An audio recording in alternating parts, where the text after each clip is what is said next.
Serious operas of the 18th and the 19th centuries.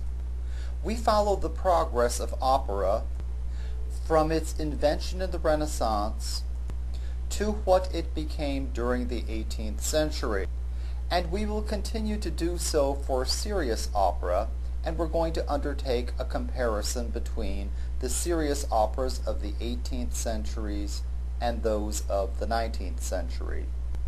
An easy way to tell the operas of the 18th century from those of the 19th century is to take a look at their typical subject matter, and I'm referring here to serious operas.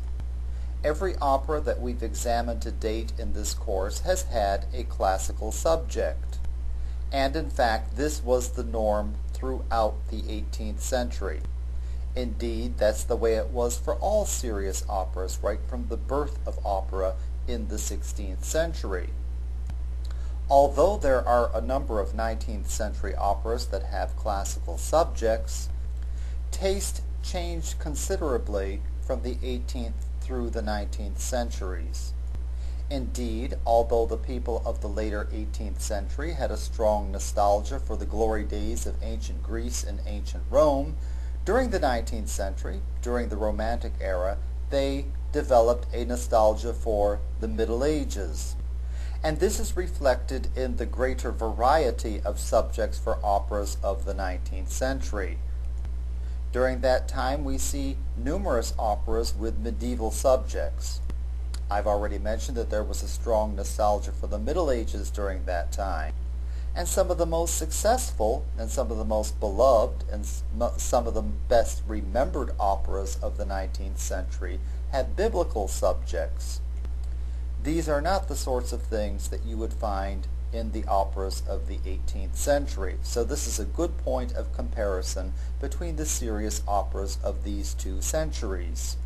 The last time we looked at an opera, we looked at one that was characteristic of the serious operas of the 18th century, one that had the plan that is described as a number opera, that is, an opera that consists of separate pieces strung together.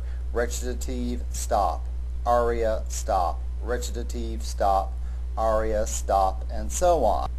And we saw exactly why such operas came into existence.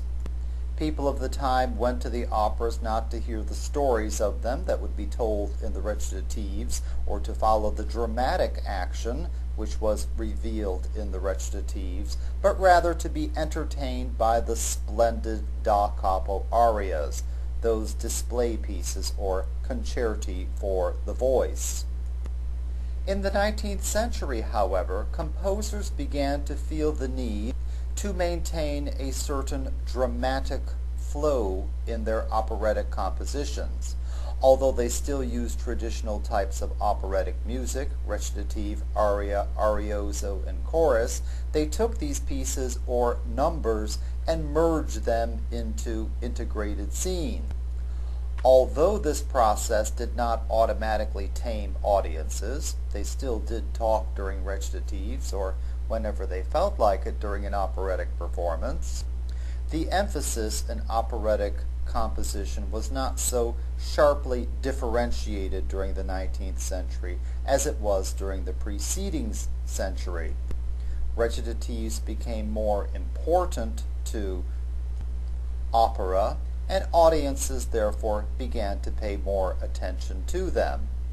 So to tell 18th century serious operas from 19th century serious operas, simply think of their typical subject matter and their typical construction.